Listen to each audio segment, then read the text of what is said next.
I know what you're gonna say. I'm not in green. Yeah, it was actually the first thing I was going to say. No, that's a lie. The first thing I was going to say was I remembered to unmute myself before we went live. That So, was last week. Last week, yeah, last week. yeah, it's pick a week Wow. and there's some technical malfunction that happened. Of course. No green though, sir. I don't have much green. No?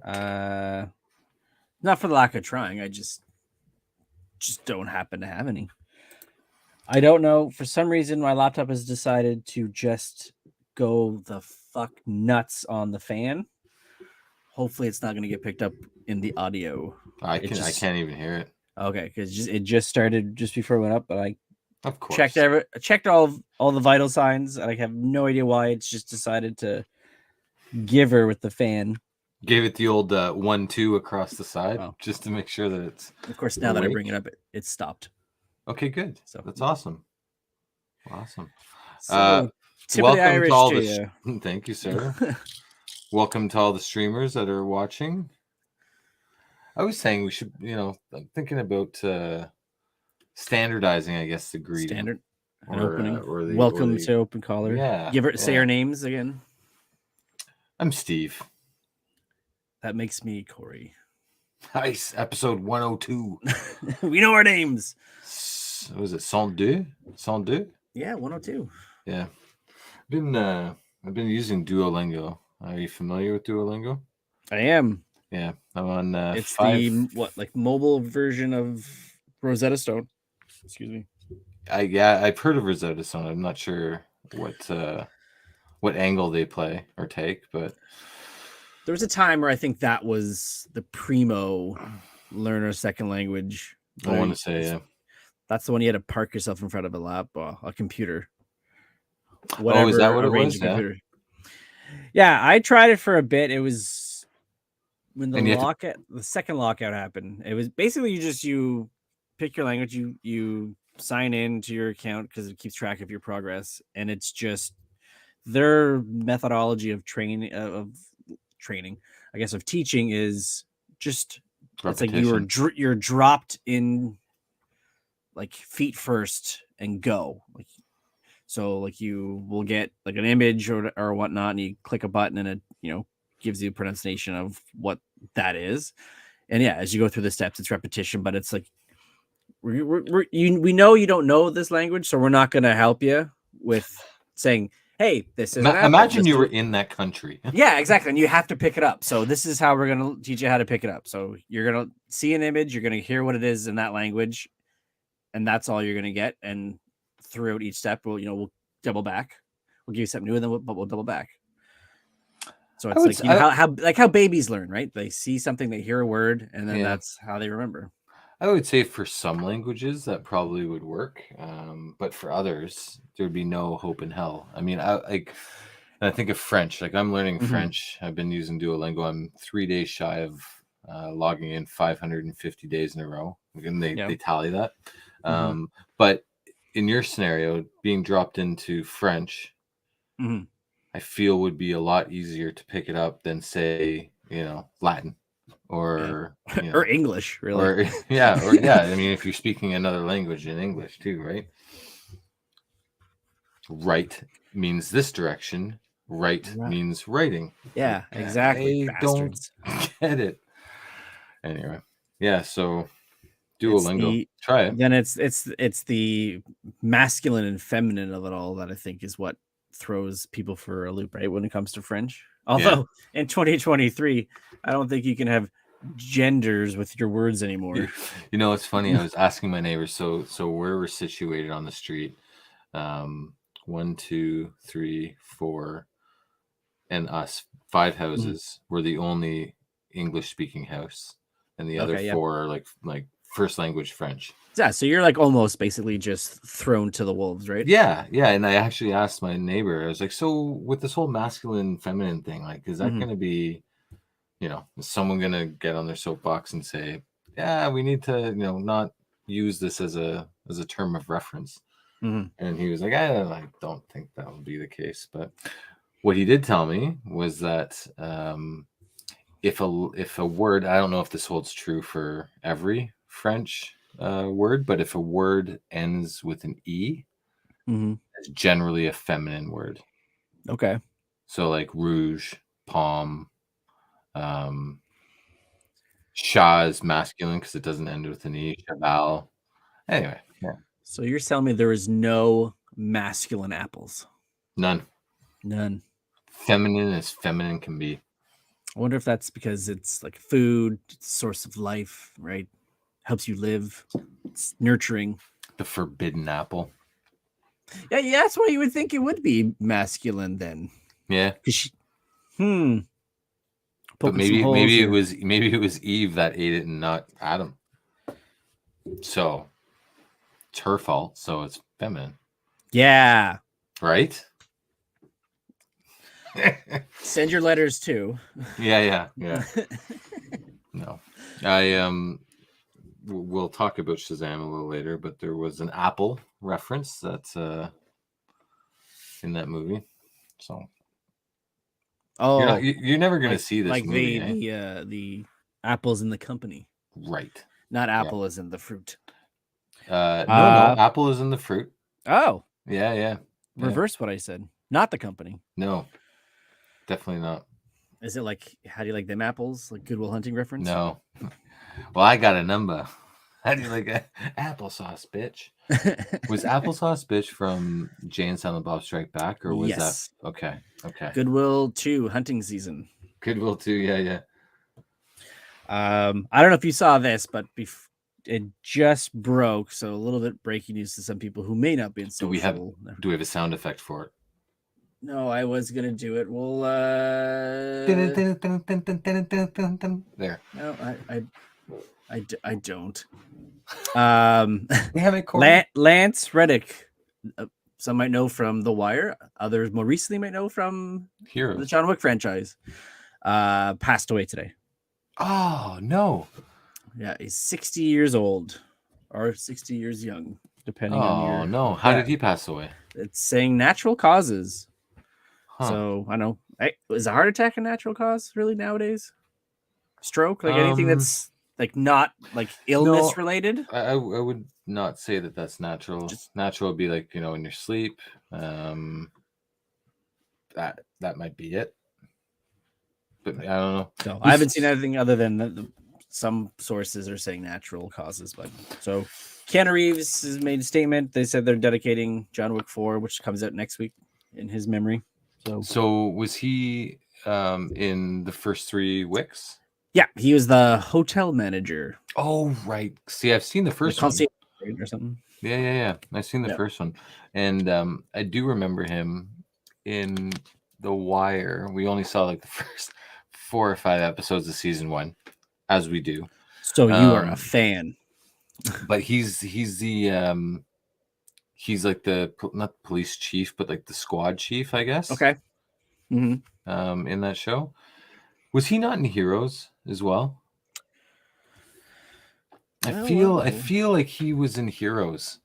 And it was in Fringe. That was another thing that came up. Oh, yeah, with Joshua Jackson. Yeah, with Pacey. Was that a good show? Dawson? No. Fringe. I watched it a bit at the beginning, and then was it like X-Files? Kind of. It wanted to be X-Files. Okay, yeah, that's the sense I got.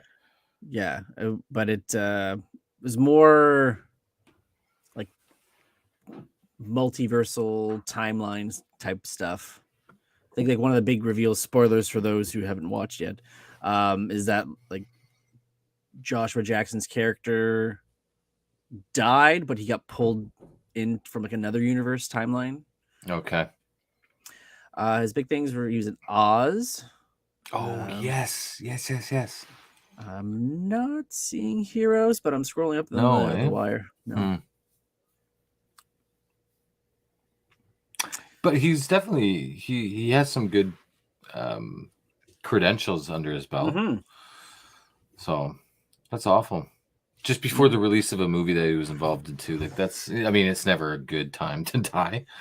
But it's sad for his fellow castmates and people that he worked Yeah, on. like it's coming out, with. Like there'll be a premiere and everything, and now Buddy's not there, and a reminder of. So do you scramble and do you scramble? Like, is it too late? Do you think for them to say in memory of? I'm sorry, I can't remember his name.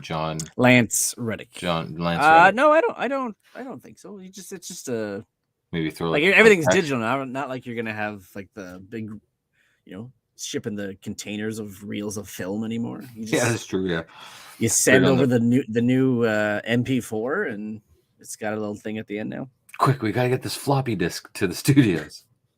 We gotta update the credits. It almost seems archaic now. Not even just that, but like somebody wants to watch, I have this movie downloaded. Oh yeah, I'll watch it here. Let me throw this on a USB drive.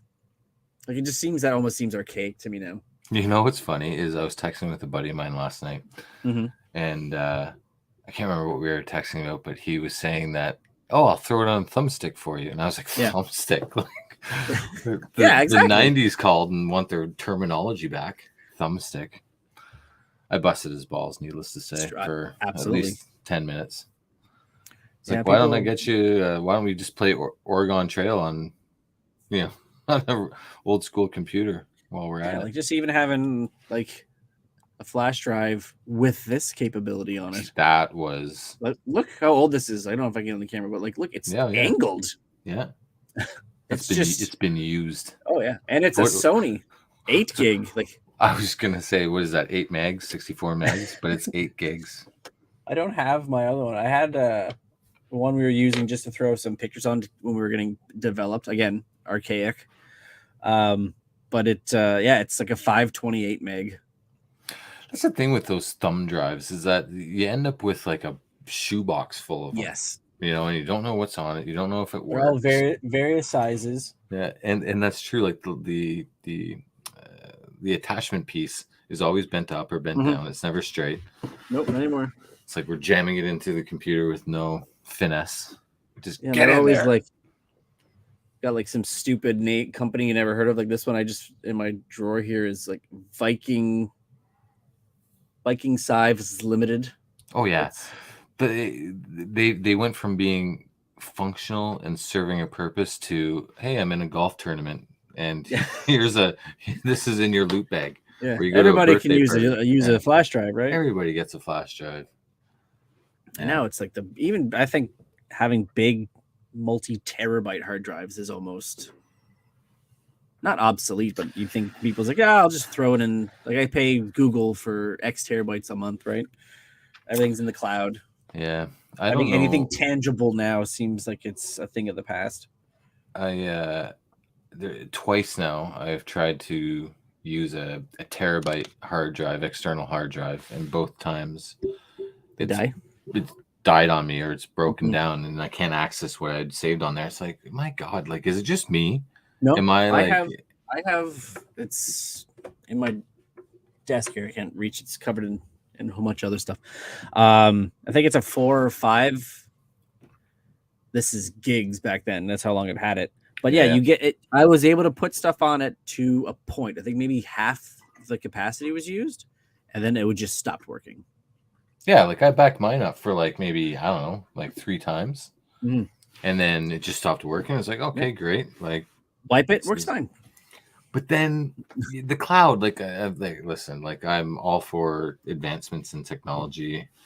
However, I work for a company that should embrace that or does embrace that. But still, I worry that depending on who you go with for your cloud services, if you don't go with a well-branded company or well-known company, there is a risk that you could just lose everything, right? We have, just for the wife's constant photo taking and uploading, because she used the Google Photos app. Right. So I have paid for the additional storage for Google Photos. Now, my only concern with that is that Google is one to just on a dime change their mind and kill one of their products. I'm not entirely sure this will, because it's kind of all integrated into their Google One platform. so it's like universal storage for their photos, the Google Drive, what have you. But you never know. Well, Like and Apple's another one. I think would you be more fine with? with what's been going on with tech companies in recent months, with layoffs and trimming the fat, reducing expenses. Now would be the time where they'd be like, you know what? Let's just get rid of this cloud option for photos. Because that's all like my life's memories are gone. That's like their huge like killer when it comes to expenses. Is their server farms? Oh yeah. Anyway, what are you gonna do? AI is the next big thing to worry about. Worry about or embrace? Well, maybe I'll just be deleted for saying that from the Matrix. Oh no, we don't need him. Let's go with the embrace guy. Don't you? Let's grab my tinfoil, put it on my hat. We did have a whole show description and outro thanks to the likes of AI. Yeah, because it's less lazy. It's less lazy than I am. And it gave me my outro, so thank you, artificial intelligence. That's right, ChatGPT.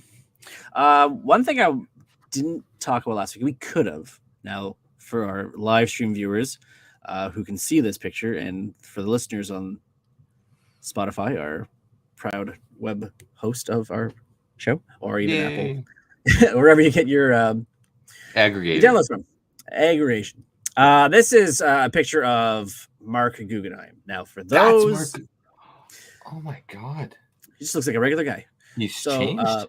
So, for folks uninitiated, Marc Guggenheim was one of the co-creators of the Arrow series and the subsequent Arrowverse that spawned from that show. So, The Flash, Supergirl, Legends of Tomorrow, Batwoman, and I think that's all of them. Superman and Lois to an extent, kind of spun out of it, but it's its own thing now. And a former comic book writer for DC as well. Yeah, so he, I guess, was interviewed not too long ago, or just did a post. Oh, he did a post on his Substack account. He shared his thoughts and his regrets of basically working with DC, specifically with the Arrowverse. He mentioned that he didn't expect to obviously do anything with the new regime of DC, but given new regime the time, being like James Gunn, yeah, okay, and Peter Safran, yeah, but he just would have liked a meeting, right? Like he spent a good chunk of his life building this huge TV universe, right? Yeah. Never got a meeting. More than 10 years. Yeah, he said that he's not particularly surprised, but he said he would have liked to have gotten at least a meeting, not a job, a meeting, a conversation, a small recognition of what I'd try to contribute to the grand tapestry that is the DC universe. I said I'd only spent 9 years toiling in that vineyard. After all, was his quote. He went on to note that although working for DC had been creatively fulfilling, it involved a lot of adversity, challenges, and personal sacrifices, none of which seemed to have accrued any professional benefit. Simply put, the Arrowverse has not led to any other gigs, so it feels on a career level that it was a waste of his time. Didn't lead on to any other gigs.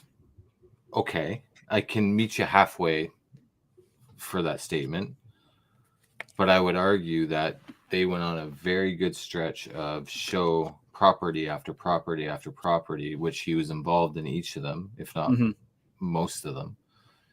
That in and of itself was a new gig, starting from scratch, season ones and episodes ones and whatnot. So yes, maybe you didn't get job offers from outside of DC, other properties, and that's you kind of pigeonhole yourself into that situation. What I don't like is the fact that he wasn't given that meeting with Safran and Gunn.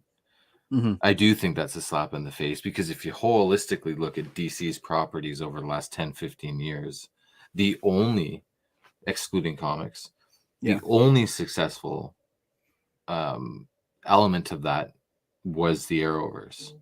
They were the properties that had longevity, had ratings, had, you know, a diehard fan base. Whereas you look at the movies and they were just spinning tires. Yeah. So for you not to give him a meeting is atrocious and disrespectful. Yeah, and it just like it almost screams to me like there's a bit of pompous attitude towards him from James Gunn and the Safran buddy, where it's like, no, we've got this, you know, we've got our plan and that's it, you know, it's our way or the highway kind of thing, which shouldn't be the case. So yeah, like he even goes on to say when it came to Crisis that basically he kind of didn't get much love or help from Warner Brothers and had to put in, like, call in every favor, burn every bridge that he had, and even spent $10,000 of his own money to make sure that it got done the way he wanted it to get done. For what though? For certain characters or certain Earths or what? Didn't go specific into it. I just think in terms of the production and getting the, you know, budgets covered. I think that Crisis on Infinite Earths was the penultimate achievement of the Arrowverse. I personally loved it. There were some things within that, I think it was 5 episode story arc. There were some things where I was like, it's a bit cheesy, it's a bit TV-ish. You can like tell that it's for the small screen. Right. But by and large, I felt it was quite the achievement. I think it was nice having Brandon Routh be Kingdom Come Superman. Yeah, like that even was amazing. You know, he was the perfect Superman after Christopher Reeve.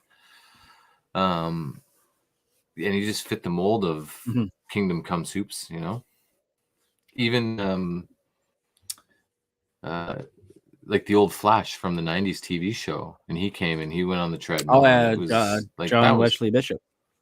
Or John Wesley. John Wesley, Bishop, yeah. John Three Wesley names. Ship. Ship, Bishop. Yeah. Ship. Like that, yeah. Now it's my turn. That's unfortunate, but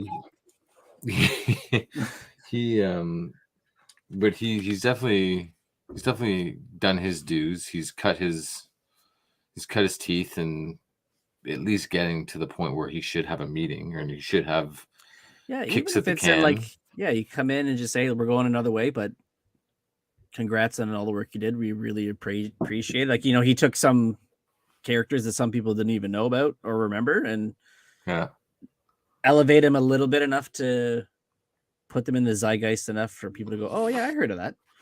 And listen, he wrote, he had a pretty good run in the comics for writing Flash.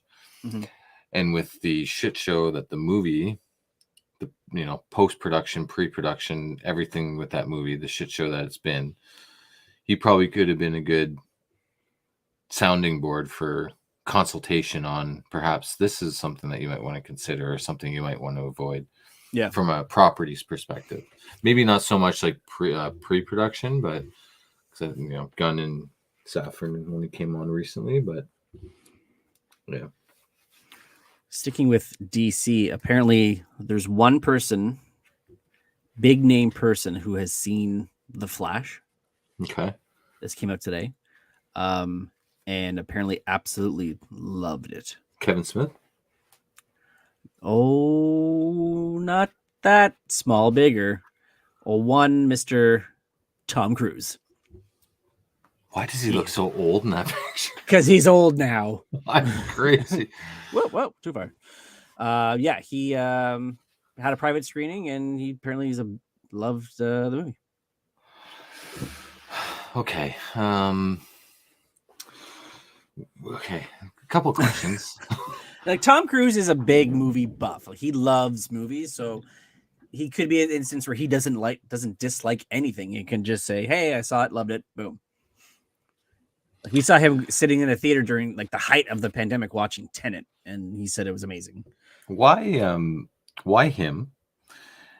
And I feel like he's also motherfucking Tom Cruise. If he wants to see a movie, they're setting up a screening. Yeah, fair enough. But then that you know, perhaps the argument could be he wants to see a movie, so let's get him into a seat and watch the movie, and maybe nudge his shoulder a certain way to have him say like some good things about the movie. It's kind of like your comment offline about the cameo with Shazam.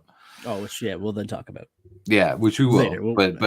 But I mean, like, this, like, that's my thinking too. When stuff start leaking out ahead of, like, Warner Brothers brings in actor to watch movie, actor comes out, says good movie. Yeah. Like, I would take more value in, like, there's a blackout period for the film critics, and then the embargo. The embargo. Thank you. That was the word I was looking for. The embargo, and then, like, I think it's 48, 72 hours before the movie it's lifted, and then they can start writing spoiler-free reviews, right, until the date that it's released. That's what I'll listen to. That's what I'll read. That's what I'll take their word on. Not fucking Tom Cruise. He's a great actor, but, like, he's got no lineage, no stake in the game, right? No stake in the game with this. They could, and my immediate thought was like, okay, well, how much did they pay him? So it's Warner Brothers. Does Tom Cruise have any movies coming up with Warner Brothers? You don't have that. You don't have that on cue, Cory? No, his next movie coming out is Mission Impossible. That's Paramount. Which is Paramount. Okay. Yeah. And Paramount was also Top Gun too, I believe. Yeah. He's all in on Paramount. Huh. I don't know. Unless maybe it's like, Warner Brothers is trying to court him for a project. So, like, hey, come out, see this movie. Let's talk about whatever. And you say something good, maybe we'll up the offer. Looking at that picture, he would actually not be a bad Alan Scott in the new DC EU, I guess we'll call it, until it has a new name. But, like, the Justice Society, Earth 2, Green Lantern, you could play that off pretty. You can come correct and play that off okay. So maybe they're courting him. And we can just say, Marvel, you missed your chance. You could have had him for Superior Iron Man. Maybe they still will, though. I don't know. We'll get to Marvel in another hot second. But I think this is the last DC thing that I got that came out this week. Our boy Affleck is talking again. Shots were fired. He says, I got nothing against James Gunn. I just wouldn't want to go in and direct in the way that they're doing things over there. He is done with DC, and I guess doesn't like the style of which James Gunn has done things, right? Where does that beef start? I mean, he said he was miserable. Like, has nothing but bad things to say about his experience doing Justice League. So I think it stems from that, and I just think he would rather just keep his distance. Look how uncomfortable those suits looked. From his armored suit to even the suit that we were looking at on the screen, like his, street attire Batman suit. Like, he just looked uncomfortable. Like, even when he was walking around, he just looked stiff. He looked big. He looked like he just didn't look like Ben Affleck, I do find it funny, though, that, again, I haven't seen either one of those movies, but I remember from the trailer having this suit, like, in, I don't know, let's say his cubby, for lack of a better term. And he's looking at it, but the suit still has the muscles. So you're literally saying you built a suit that is all beefed out. Yeah. Whereas in, like, every other iteration, maybe except for the 89 Batman movie, it's looking more like mechanical, right? So it's like just a normal suit, but it's got lines, but the lines look less like they're six-pack abs or bicep. It's just more like grooves and things like that, right? Like plates. Yeah. This is like, it's got like, and look, it even has wrinkles built into it, which again is ridiculous for something that's, it's like this supposed to be like generation's bat nipples, I guess. So it's like, he didn't iron his suit that, again, has fake muscles built into it. It just looks ridiculous. Alfred, you didn't get the suit pressed. God damn it. Are you a big fan of the small ears, or you need the bigger ears on the cowl? I'm okay with the small ears. It looks like a bear. Yeah, it does. I think Did Keaton's Batman have longer ears? Okay, you had longer ears. Yeah, see, like that, I could buy. But then I think of like Long Halloween, right, where it was like super. Oh yeah, those are fucking. Those are just too much. Like those are too much. Yeah, But yeah, actually, you know what? Since the bear comment, it's now all I can see. It's all about the bears. That's bears. Like, it's unfortunate because you look at Ben Affleck, and I love Ben Affleck. I've always loved Ben Affleck. His acting chops, his directing chops. He's great at what he does, and I feel an unfortunate thing that DC presumably won't be able to have him come on and direct something, because I feel like if he can be removed from the acting position of a character and just direct, he could put out a gem, and he's got the track record for it. Like he's Argo and Gone Girl, and the new Nike movie looks pretty good that he's putting out. So yeah, I think it's their loss, but I'm very curious as to why. Like, where does that resentment stem from? Is it just like? Go ahead. I was just saying, yeah, it does seem odd to hold that kind of resentment, based on working with a director on a project, then losing that director and bringing something else in. Like, you would think having maybe a different regime would possibly make things better, but rejuvenate them. Yeah. Yeah. But if it was just that bad of an experience that no matter what happens or changes are made, you can't get over it, then I guess, I don't know. Is James Gunn maybe a bigger asshole than we're led to believe?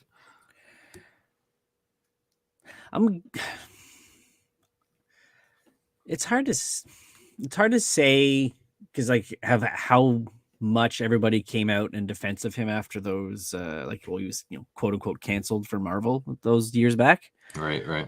But like when you see things like what happened to Henry Cavill with being in Black Adam cameo, Warner Brothers coming out saying that he's coming back, and then James Gunn comes in, cancels in a New York minute, just kiboshes it. Says he's like, but then starts talking about how we're going to keep other people. And this movie that he was working on now is, it's the pride and joy of what they're working on. And now he's going to come and direct it, and it's all going to be based around that. Scrapping other plans and stuff that were unfolding. Yeah, because it was official this week that he's now directing Superman Legacy, right? Like, there was speculation, but now it's confirmed. Yeah. And I feel, I feel like he almost wants all the fortune and glory, And he's directing the flagship movie that's going to launch the new era of DC and Superman Legacy, and that's all my doing. And we're not going to bring back this folk or that folk, and we're going to. It sounds like they are, though. I don't know, man. Like when we talk, he says no, but then like shit's happening. That's even with even with Shazam, it just made me scratch my head. When we get there, okay. Oh, no, we're here. We're getting there because everything else is Marvel. So let's wrap it up on DC here. Okay. All right. So Shazam: Fury of Sagods. Yeah. Zachary Levi's back, and he's Shazamier than ever. Or is he? I enjoyed the movie. So I really liked the first movie. I think in both cases, with the first one as well as this most recent one, I went in with not a lot of expectations. I probably went in with more expectations on the second one based off of how much I enjoyed the first one. So that was your first mistake. That was it was tempered, I think. Okay. There were there were lots of things that I loved, and some things that I absolutely did not like, and some other things that made me scratch my head. Zachary Levi is perfect for Shazam. I found that he was serious when he needed to be. It was almost like a character arc of sorts. Like, so spoilers, let's just get that out there. Okay? Spoilers. Yeah. If you don't want to, have anything ruined, turn the fucking thing off. No, keep it on. Keep it on, but turn it off. But come back. Come back. It was almost like a character arc in that, like, the movie started off where it picked up from after the first one where he had self-doubt. He wasn't sure why he was given these powers by the wizard, wasn't sure how to lead a team, wasn't sure what to do. Keeping in mind that he's a then 16-year-old turning into an adult. So that's how the movie started off. And they really hammered home on, he was abandoned by his parents. He was abandoned by the foster system. And so he's holding on to his Shazamily, I think is what they called it in the first one. Yeah, I've seen the commercials. As much as possible. So I was like, okay, I can get that. The first scene of the movie where they're fighting or protecting as the Philadelphia fiascos, as they're labeled in the movie. He saves someone that's in a car falling off of a bridge, and the lady that's in the car is playing a song from Footloose. I need a hero. I'm not going to sing, but I just did. And right away I thought, like, oh, is this going to be like a James Gunn? Is this going to be like a Guardians of the Galaxy, like laying heavy and laying thick on music? And I was a bit concerned, but it wasn't that bad afterwards. Like, it was just that, and the music played for that scene, and then it went on.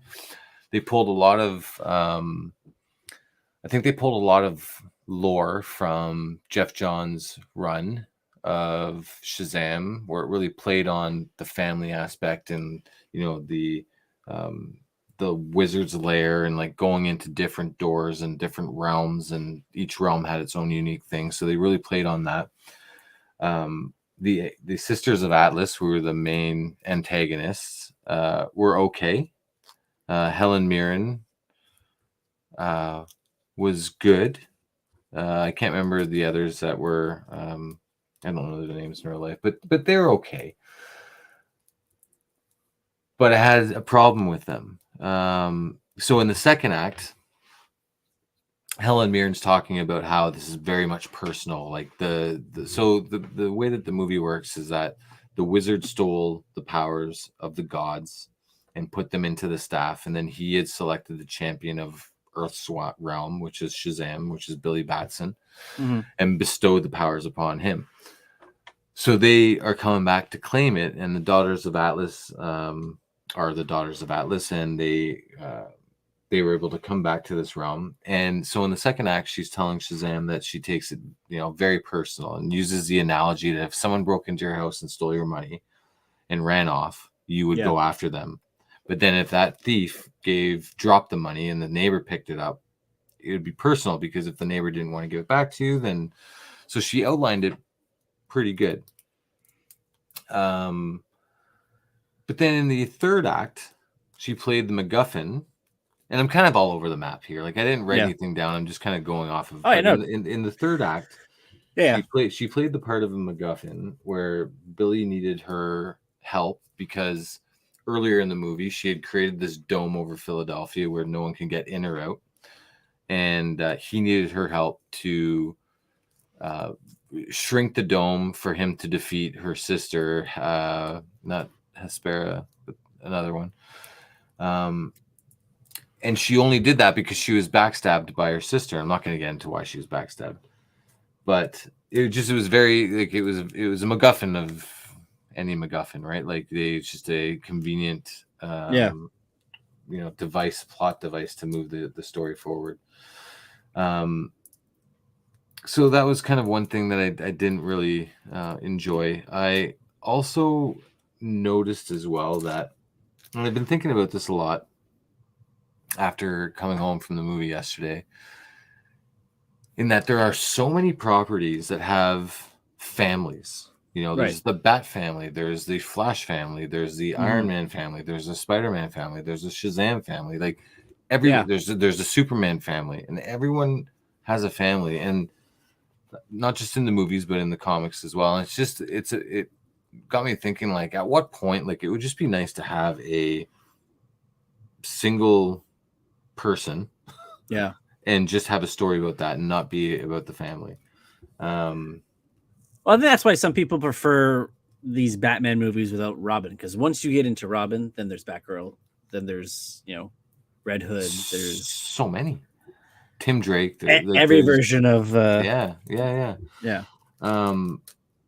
And then we were talking earlier about like actors being in the new DC EU, others not.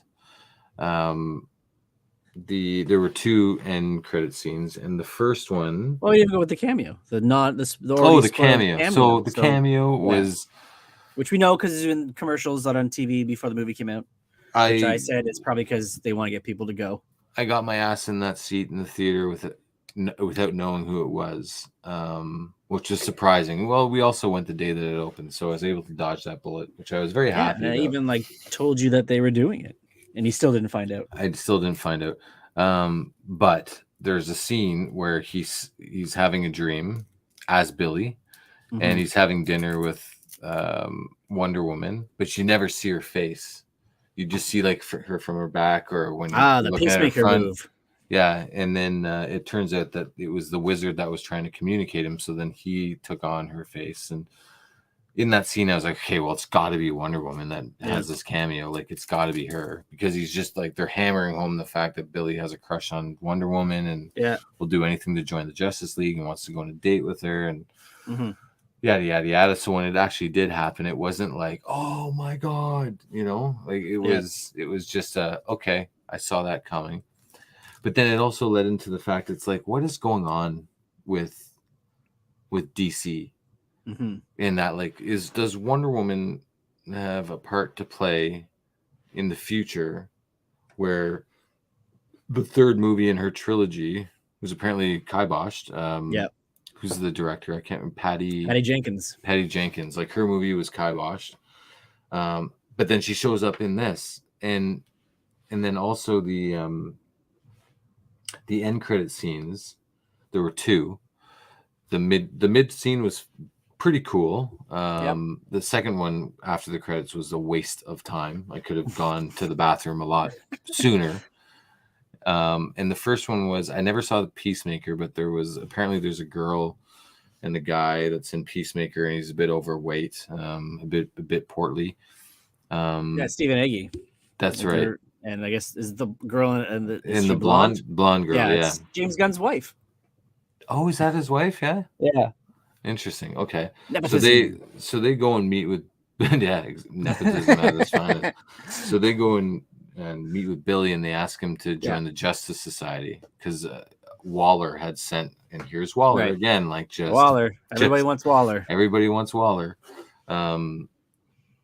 She sent them out to go and recruit Billy for the Justice Society. And I was like, okay, fair enough. But then the second do you know about these? Am I? Go ahead. Okay. The second one was basically a rehash of the end credit scene after the first movie, where Savannah's in the jail cell and Mr. Mind, the little worm, comes. Well, he's still in his jail cell, and he comes back, and it's just a diatribe of, what is the plan? I've been waiting here for 2 years. You haven't told me anything. I need to know what this plan is. And he's like, well, I'm a worm. I move really slowly. And then he's like, tell me everything. And he's like, I will, but I have one more thing to do. And then he leaves. And then Savannah's screaming. It was like, what was the point of this? What was the point of this? To keep you waiting. And then when No Shazam 3 happens, it was for naught. Just so I get the point of keeping it vague and loose, so that if you have plans to include Savannah and Mr. Mind in the new DC movies, then that's fair. But 2 things. Number one, why would you choose Savannah, and why would you choose Mr. Mind out of the whole category of characters that you have? You're choosing those 2. And number 2, it's they were in the previous universe. And I just again, it's just a very confusing system that they have with what the hell is going on here. I can remove myself from that way of thinking and enjoy the movie for what it was, and I feel like I did a good job. But there were certain parts of the movie where it was unavoidable, like where it was just they were hammering it home, and you're starting to think like, okay, I can start thinking about this and have no clue on where this is going. Yeah, like I think the worst thing about it is that this movie was originally slated to come out after Flash, so everything in this technically is supposed to take place in the new DCU. However, they moved it in front of the Flash coming out, and now the Flash is going to come out, which then is going to turn into James Gunn's DCU. Which, to your point, none of this makes sense if they're world building on something that's not going to continue. I did not know that it was supposed to come out before the Flash. Yeah, I think. Or was it, sorry, after the Flash? After the Flash. It's supposed to be the Flash first, then this. But F. Gary Gray, the director, I think was kind of doing damage control before the movie came out too, because he's the one that said he had no idea they were going to drop that cameo in the commercial. Because he made a point of saying, like, the suits are all different in this movie because it was supposed to be explained that is a result of what happens in the Flash, but now that it came out before the Flash, it's kind of okay. I guess Magic changed their suits as to why everything looks different. Because it's supposed to look different because it's supposed to be technically now a new universe. Right. That's why there's subtle changes to their looks. There was a really cool scene actually, which was in the third act. They plant this tree, the tree of life, like the Daughters of Atlas do in Citizens Bank Ballpark, which is Philadelphia Phillies home field. And it grows, and then because of it growing, it unleashes these monsters, very, very similar to the 7 deadly sins that you saw in the first Shazam movie. So it wasn't a far stretch from what they had used in the past. Yeah. But there was a scene where they had a cameo, and there were people like citizens of Philadelphia cheering on Billy and saying, "Good job, like we love you and protect our city," and that. And one of the guys was Matthew Gary, who played Billy Batson in the 70s Shazam TV show. And he had his red shirt, he had his yellow collar, his yellow cuffs. It was pretty cool. Like, that was pretty cool. I tried to keep my eye out for any cameos by like Jeff Johns and others that were involved in the volumes for Shazam, and I didn't see any. So I like when they have people in cameos from like the OGs or like there is I think the coolest one for me, I mean, Stan is Stan, and he's been in every one. Stan. But in X-Men Days of Future Past, there was Chris Claremont and Len Wein who had a cameo, and they were both instrumental. Like, I mean, Chris Claremont wrote Days of Future Past. But yeah, it's nice. To your point, it's nice to see the old timers, like the OGs, get their cred. But no Adam West in any of the Batman movies. Yeah. I wonder if it's because he would have been too like, oh shit, it's Adam West. It would taken away from it. Yeah, maybe. If not in the Burton ones, definitely Schumacher ones, sorry, should have popped up in, because since they were more child and campy. Yeah, they should have definitely done that. Definitely. Speaking of Batman and Adam West. Yep. Kevin Connolly. Obviously, we lost him last year. And Conroy, pardon me. Right now, you're back to fucking up the names. Yeah, exactly. My turn. They omitted him from the Oscars memoriam for 2022. Him and Paul Sorvino. Paul Sorvino. Yeah. That one I'm like, the hell. Yeah. And like, even like, I know he was on Law and Order, and I'm sure he's done a bunch of TV, but like, Goodfellas. Like Goodfellas, like everybody knows that scene in Goodfellas with the razor blade and the onions. Yeah. Like that is like the most famous scene from that fucking movie. So even if you forgot about him, you would remember that. Then you go, oh shit, that's Paul Sorvino. And then you would have remembered to put him in there. Yeah. That scene cutting the onions. And the other one is earlier on in the movie when Henry's explaining like what the mob was, and like it was basically like policemen for criminals. Yeah. And there was a backyard barbecue, and Paulie is just sitting there and he's just eating his sandwich and he doesn't talk, but he just looks, and his brother's running, and just very unfortunate that they omitted him. Oh yeah, a lot of people pointed that out, but that's what I was saying to Ashley, because they say every year someone's missed. I'm like, why are we not just doing like an end credits scroll with the names? Put their pictures next to it if you want, and stop showing the clips and the cuts to whoever's singing the song. That's what's doing it. Just have the scroll. Then everybody's name is there. And if you miss it, that's on you. It's there. Yeah. Rather than we cut it out for time. You got 3 minutes. You can, get in your Final Cut Pro on your Mac and set this to this, start to finish, 3 minutes, 20 seconds. And then it'll automatically adjust as it scrolls. Or just tack on an extra 15 minutes to the show. And just half hour over? Yeah, and just dedicate that last half hour to whatever. Terrible. And if people turn off the tube after the last award's been given out and they don't watch it, that's on them. But at least the Academy is, I was thinking you can't justify it anymore. You can't. It's indefensible. Missing people. Yeah, I know. This is the Academy. This is like they are supposed to be the ones that judge all of the great movies and all of the great actors of our time. And right. If you can remember somebody who was like the key grip for whatever movies and put him in the telecast, you're gonna remember actors who've been nominated for awards. Yeah, because I'm pretty sure that Paul Sorvino was nominated for Goodfellas. Kevin Conroy, maybe not, but the fact that he had... I'm sure he'll be in the Emmys. Yeah. Because, TV shows. Yeah. But he dedicated his life, his career to a single character, embraced the, the job, the role, right? Was adored by fans. He was vengeance. I am vengeance. That's right. Fuck. He's still the best. I can't, if I'm reading, that's who I hear in my head. Is Kevin Conroy. Yeah, for sure. That's his voice. I'm not hearing Keaton or Clooney. I will sometimes hear Keaton. Yeah? I will sometimes hear Keaton. I find that I will... Yeah. That's a tough one. I'm leaning more towards Conroy, but I will hear Keaton. Especially when it's I'm Batman. Yeah. He owns that because he still says it, and good on him.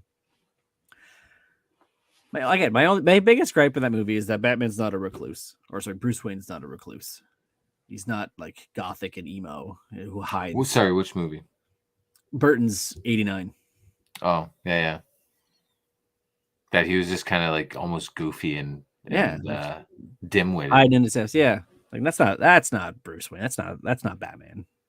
He's better in the second one, showing him at business meetings and shit. And I seem to remember that Vicky Vale was taller than Bruce. That's right. And it was when they were having the party, and she goes in and sees all of the 10th century Asian samurai suits or whatever that he had, and he walks up beside her, and he's shorter than her. I'm like, that doesn't Batman's jive.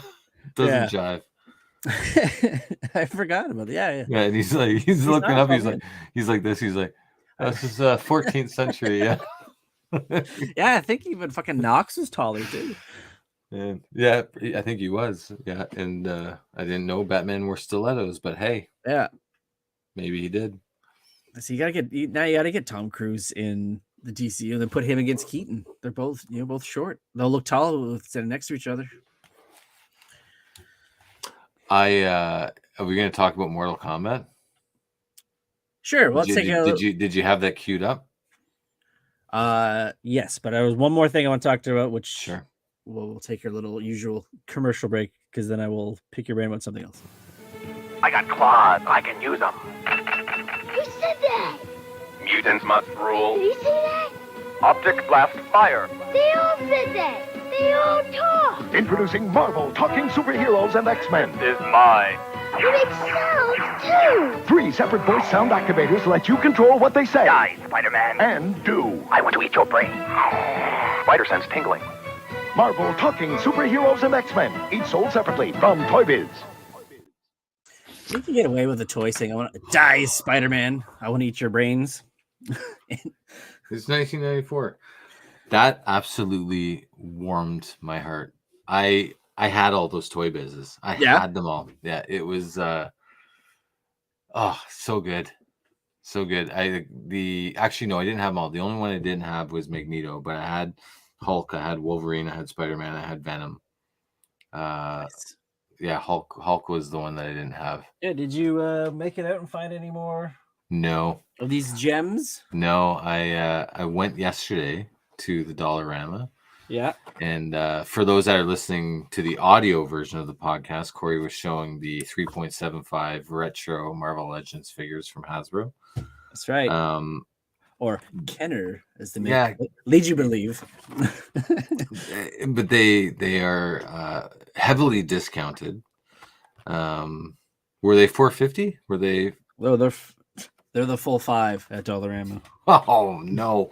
What Dollarama are you shopping at? The one that has them. Yeah, exactly. Yeah. No, I had 2 more today. They didn't have any more, so I don't know. I'm gonna go again tomorrow and check. But I say what series these are either, because that make me question which other ones I'll be able to find. Usually they have the series numbers on them, right? Like, the wave number. The wave, yeah. Yeah. I can find that out for you and let you know. Because then it saves gas and. But there's only been I want to say there's only been about 6 or 7 waves of them, so it's got to be one of the lower ones. There's an Amazing Fantasy Spider-Man one. Whew, that looks nice. Which one? The traditional. Yeah, he's got the webs under the arm. Oh wow! Yeah, I should Google it. And I'll be impressed. Those Toy Bizes, though, I'm running out of room in my closet. Yeah, I could. Yeah, same here. I'm trying to figure out. I actually bought from Amazon today. Yeah. Elevated tiered stands, so I can kind of position them a little bit better. But yeah, I don't know what I'm gonna do. I'm gonna have to add a few more shelves in here pretty soon, I think.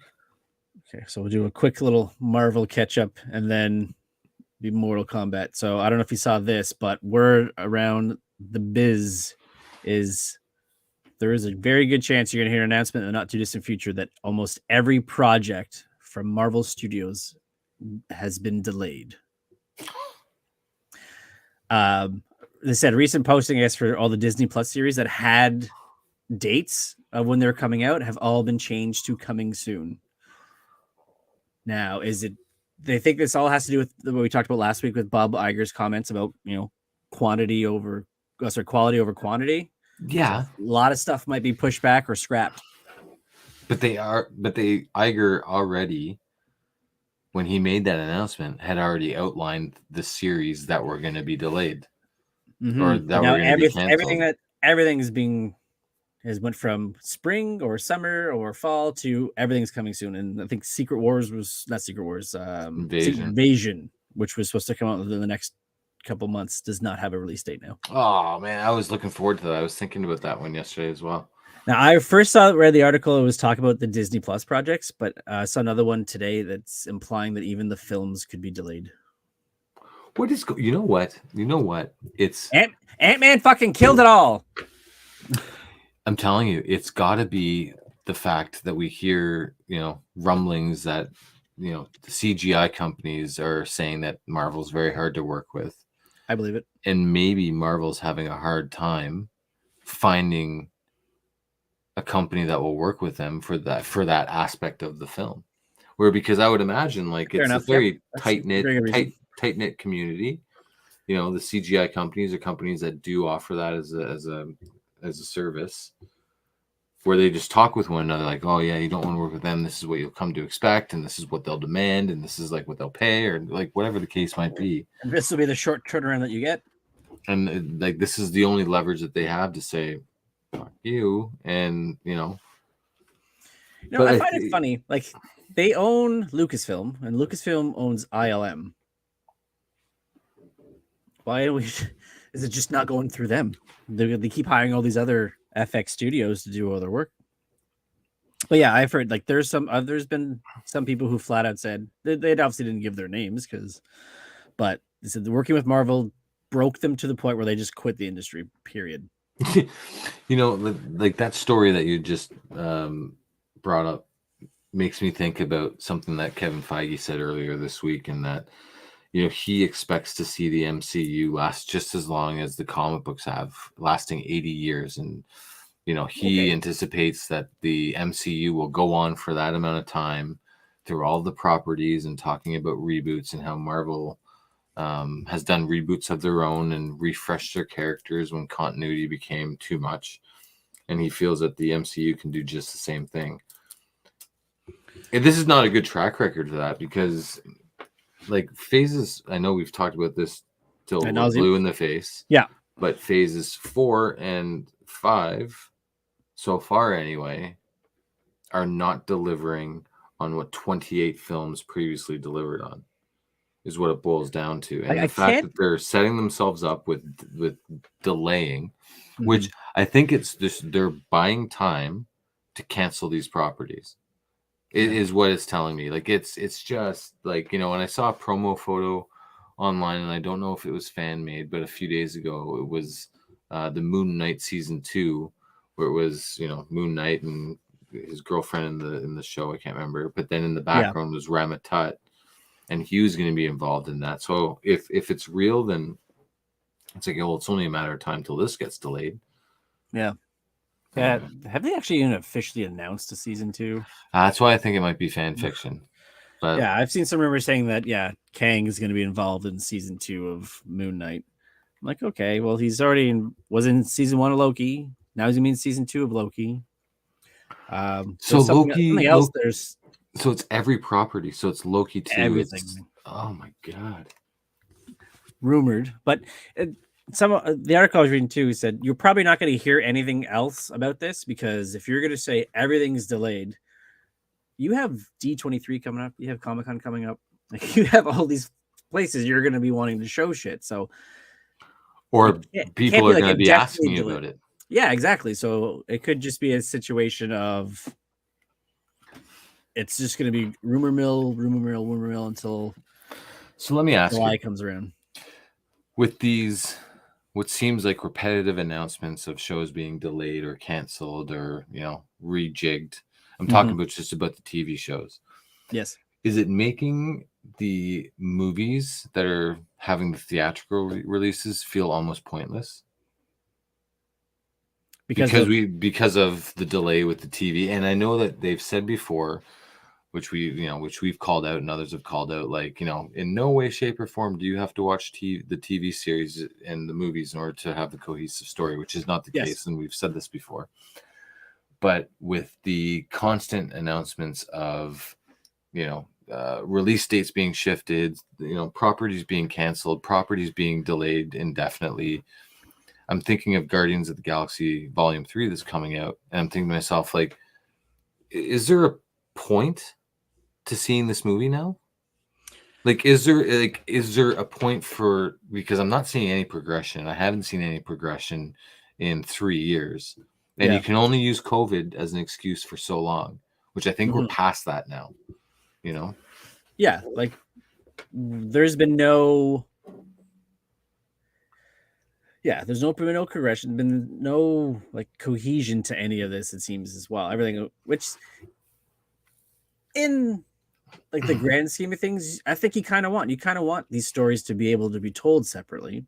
But we went through, like you said, 28 movies and how many projects where it was all connected. To have 5 or 6 movies where they all seem standalone, which again we kind of got with the first realm of introductions, but you had a 4th Thor movie, which didn't really seem to tie into anything else.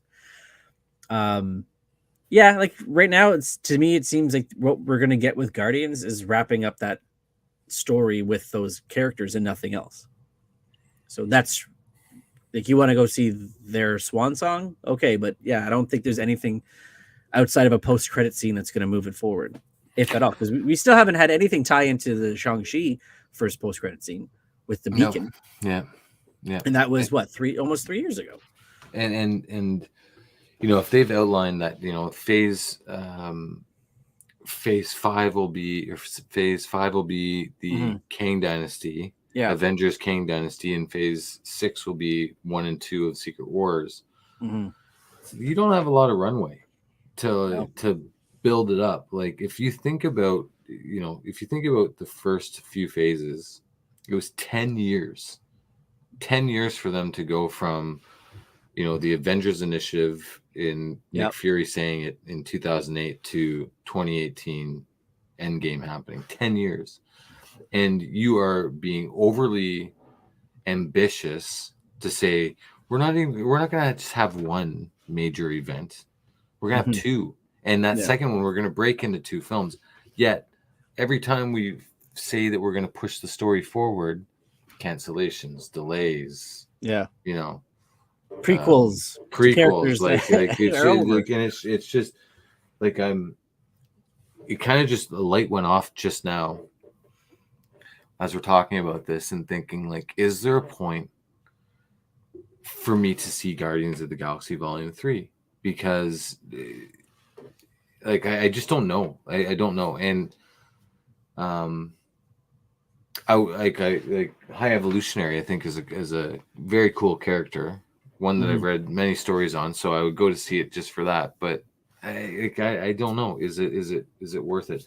And I should point out for the good listener that while we shit on Marvel for the last phase and a bit, by and large, we've loved the MCU films. So we bitch because we wanted to get back to the way things were.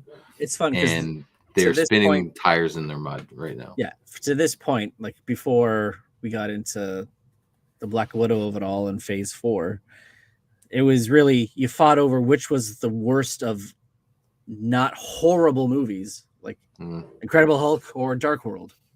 Yeah. Right. And they were, again, their whole purpose was to move the needle forward. Then we have Black Widow, which, okay, to introduce characters that up until just this past summer got announced that we're going to see some of them again. So, like, we did a movie that you may or may not have seen anybody anymore. And then, like you said, with Shang-Chi's, here's a character, but we're not going to use him for 2-3 years.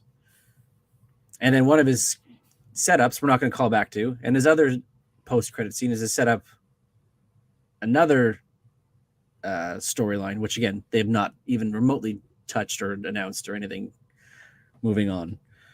So, and I think they've lost sight of their ways too. Like, if you think about it, they took 3 properties that were B characters at best in Iron Man, Ant-Man, and Guardians of the Galaxy.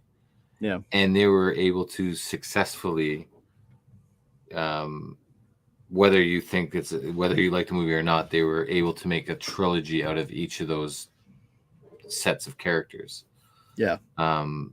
You know, and Iron Man started off and he ended up being the linchpin for the first 28 movies in 4 phases. And he went from being like a B supportive character in the comic books to, like, he is now the guy in the comic books and was for so many years in the movie theaters. And then you look at a guy like Scott Lang in Ant-Man, where who's going to care about a guy that can shrink to the size of an ant? And, like, what value does he bring? Well, they just made a trilogy out of him. And the same thing with Guardians of the Galaxy, like Groot, like who, like, I mean, I read comics and I wasn't really I'm not really a cosmic guy when it comes to the comics. Yeah.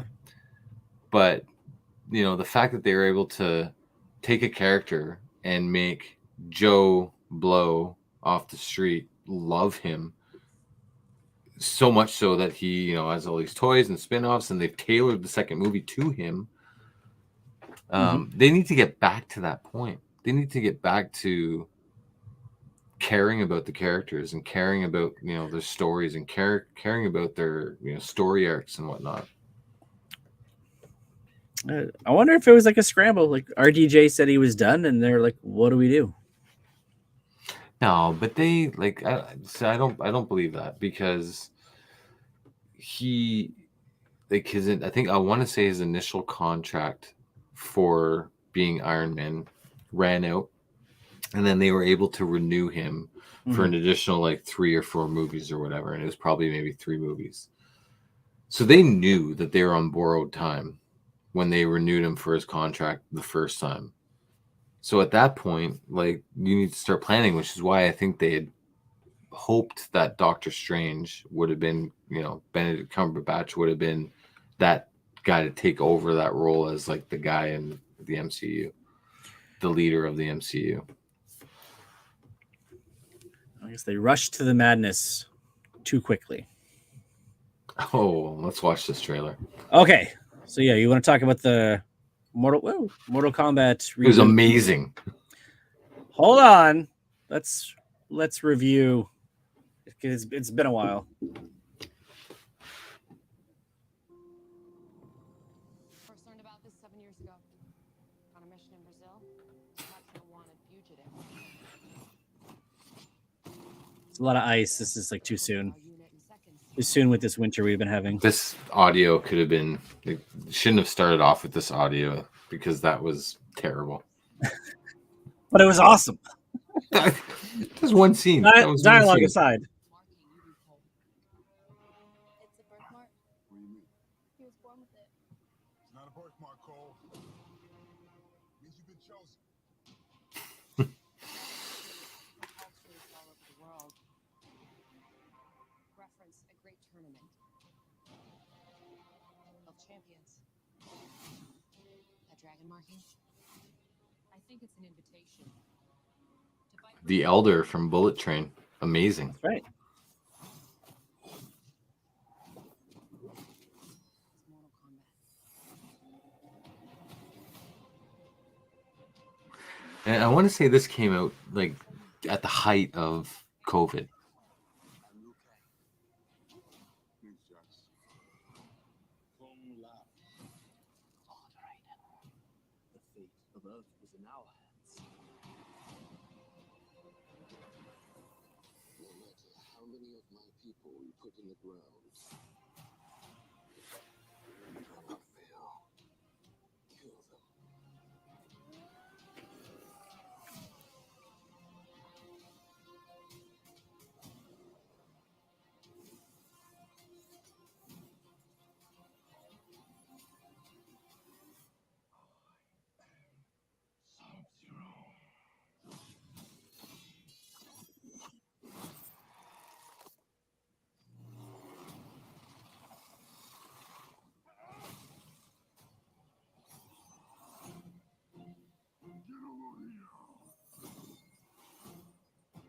That's amazing. It was amazing.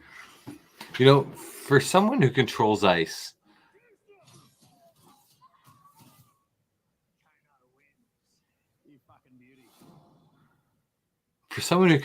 Sub-Zero, like, I would never want him working on my ODR because it's just the ice he makes isn't smooth.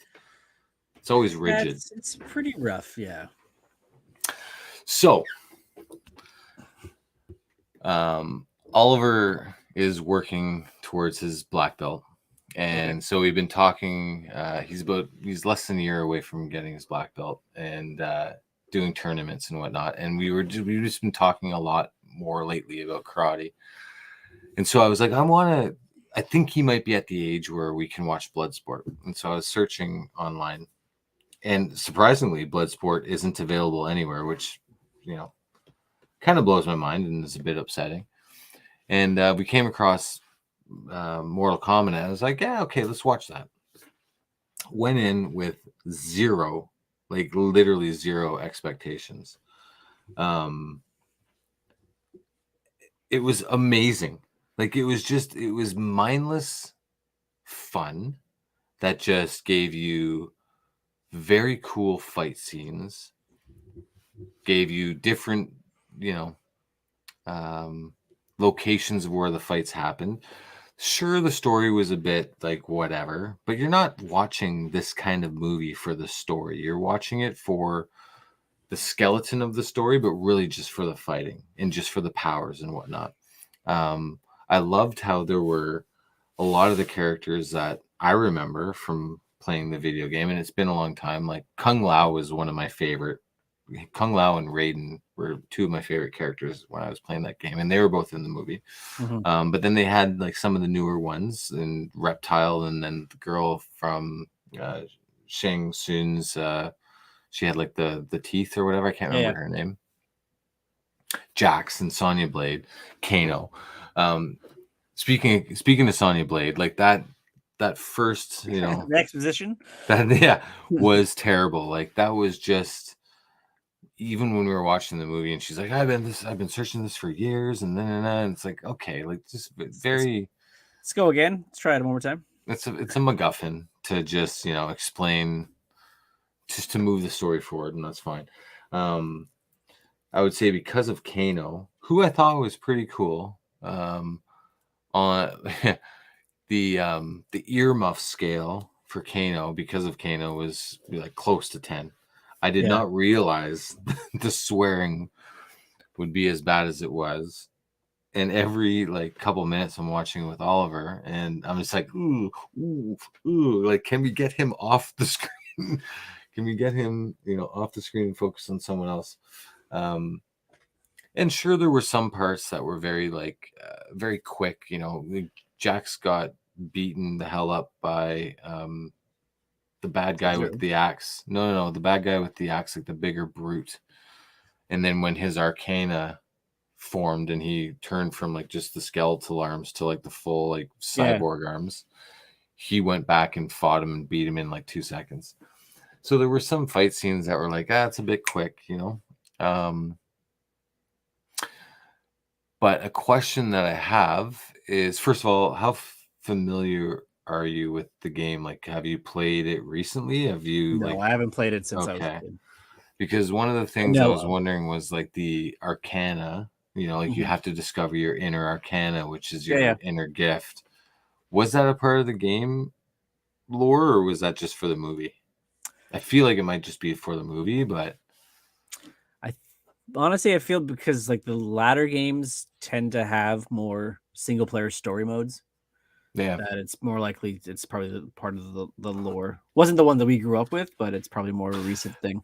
But I like the finishing moves, like the Kung Lao, like his hat spinning and severs the girl's like head in half, which was one of the finishing moves in the game. Scorpion saying, "Get over here." Sub-Zero using his, Jax using his. Even still, like Jax always, like in every scene that he was in, he had his arms crossed, because in the game, if you remember, his arms were always crossed, right? So yeah, like it was just, I think if you went in with any expectation at all whatsoever, you would be disappointed. But if you went in with like zero expectation, with I just want to lose an hour and a half of just mindless martial arts and a loose story, then you walk away not too upset. What if you walked in thinking it'd be better than the 95 movie? Wow. It is better than the 95 movie. So my like you, I have said this before.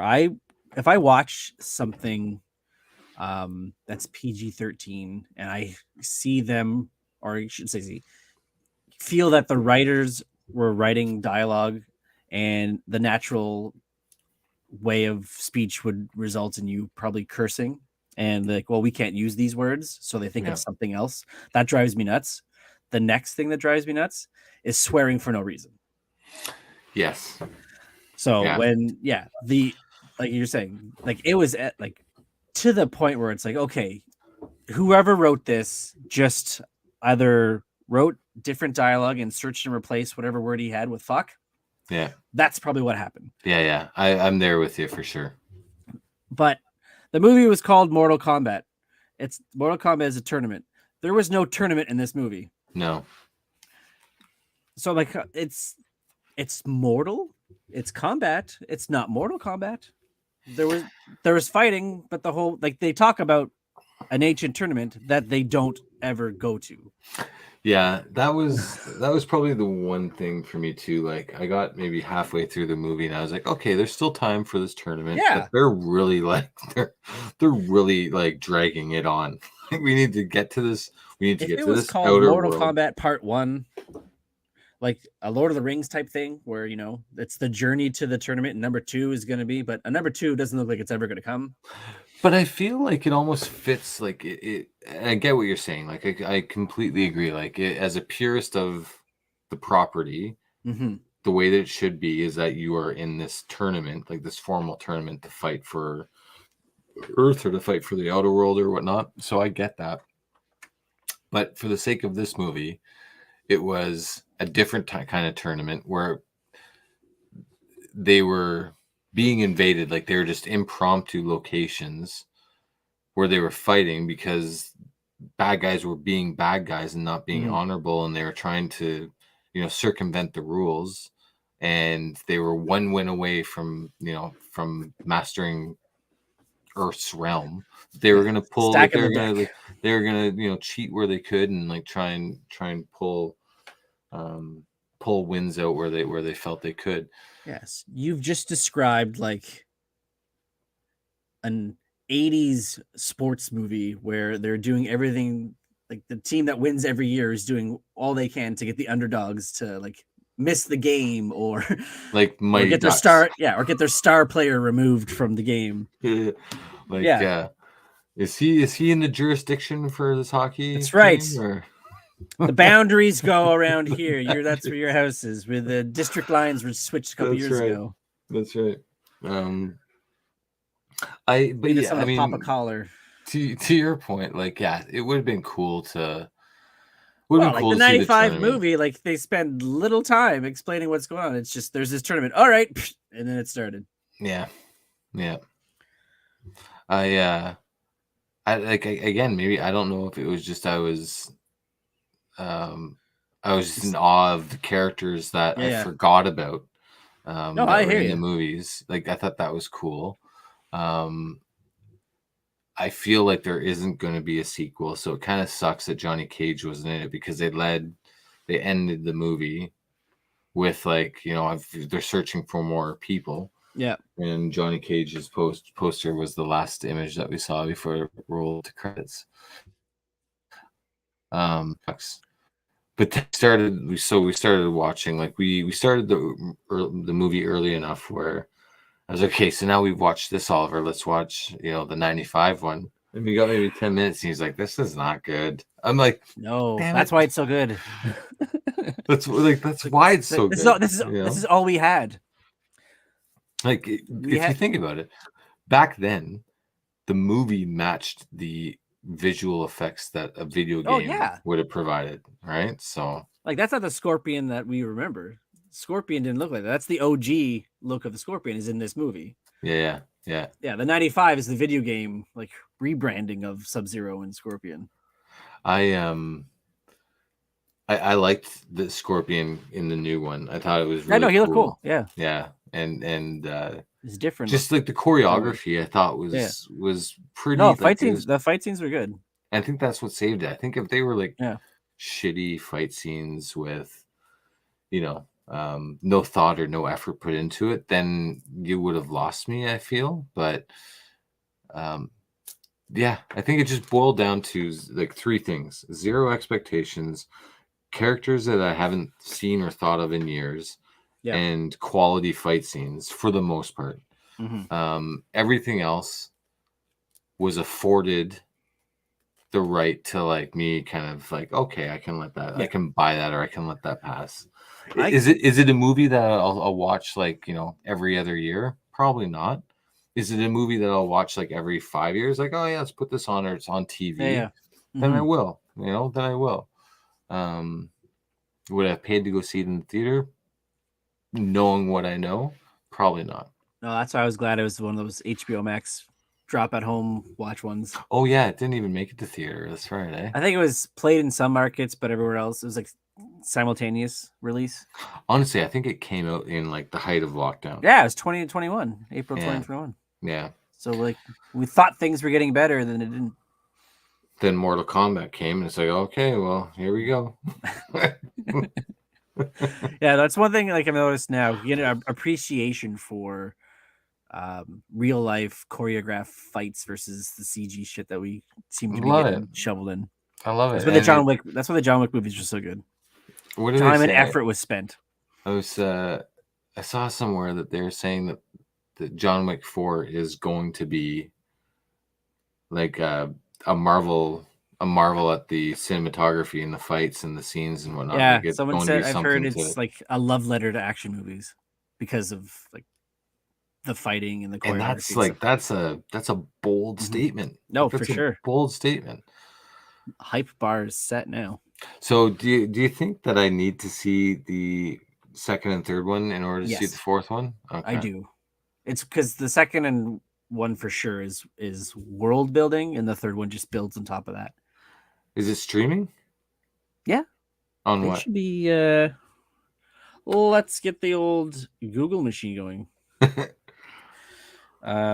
Stream. What do you think could be? Like Crave maybe? Maybe even Netflix. Like it's. Where to stream John Wick movies? Oh, actually, this literally came up because they're prepping for the next one. Like next one being like 5? The fourth one. So there's Oh. a literal article that's where to stream John Wick in Canada. John Wick 1, 2, and 3, Amazon Prime, Crave, Netflix for 1 and 2, Prime and Crave for number 3. That's how it should be. Multiple options. That's right. And I can't find Bloodsport anywhere. I was so disappointed, dude. So disappointed.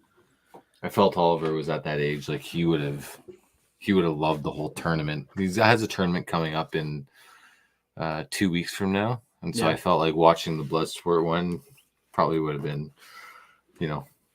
pumped him up a little bit. He's past the Karate Kid. Yeah. Oh yeah. Yeah, he's Both definitely versions. The Jackie Chan. Oh yeah. Yeah, and then was it Jay Smith or Jaden Smith? Yeah. Yeah, he's watched both. He prefers the original one though, which is one thing I love about my kid. Both of them is they fully embrace like the 80s. Oh, the yeah. 90s. Love the movies, love the music, love the TV shows. Like they just embrace it, and it's as a parent of that generation, I was gonna it's say so heartwarming. I would say my proudest moment as a parent is hearing my 5-year-old just out of the blue on her own singing the theme song to Cheers. Yeah, right. She's just playing, and all you hear is where everyone knows your name. Yeah, like he and you want to go where you can be. Her troubles are all the same. As a dad, you're just like, yeah. I'm just like, she's singing that, and the wife's like, yeah, she's singing that. And I'm just like, she's like, you're proud, aren't you? I'm like, oh yeah, 100%. It's like Oliver. He just finished. It's not the 80s, but it's close enough where it was the original Full House, and just like hooting and hollering, like loved it. Oh yeah, that started in the 80s, ended in the 90s. Did it start in the 80s? Both decades. Yeah. I didn't know that. Okay, I thought it was early 90s. Yeah, I guess because it went on for like 7 or 8 seasons. So Full House debuted in 1987. 87. Wow. 87 to 95. Huh. That is like in the 80s. I thought, okay, I was wrong. That's not like you. So I think we've overstayed our welcome. Yeah. For this week. But we will be back. Yeah. We will be back. I don't know. Next week, busy week. It's really in the thick of March Madness.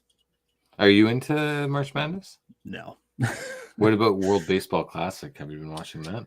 I've been watching. I've been looking. It's been on and off, but like not in-depth watching. So I haven't missed a game.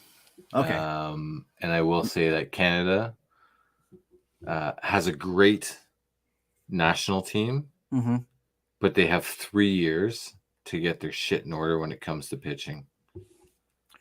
And that's what they need to focus on. And So each team will win a certain amount of money depending on where they place. If they qualify for the quarterfinals, they'll make more money. But if they finish in first, second, third, or fourth, then they'll get money. So I think in Canada's case, they'll get $300,000, which doesn't sound like a lot, but for younger players that are developing, it is enough anyway to get it started. And this is $300,000 on top of whatever the national program provides the players.